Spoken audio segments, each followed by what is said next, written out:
घरी मैं तोला देखा तत्का पहले पैसा गुपचुप चाट खात रहे तैसे लगे तोरी बात पागल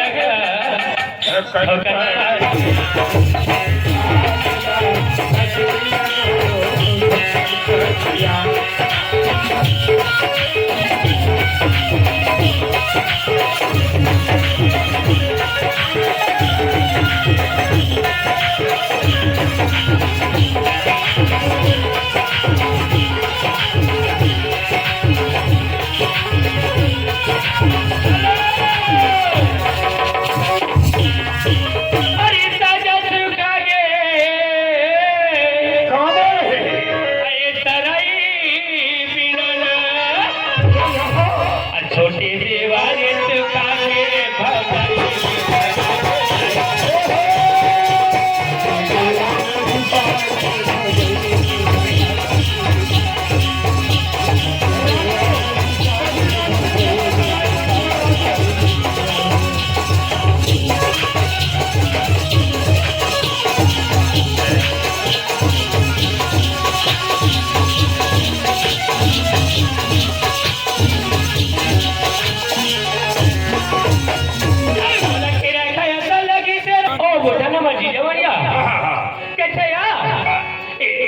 गोलू के पापा काबर गोठिया सचे ऐसा तोर बोलिया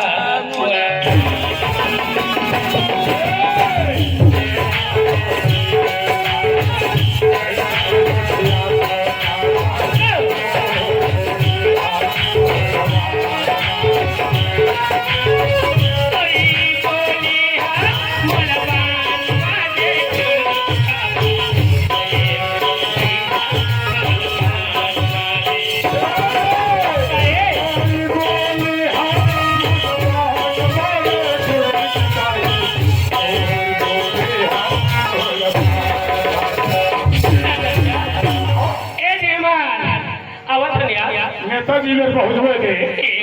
गोलू के पास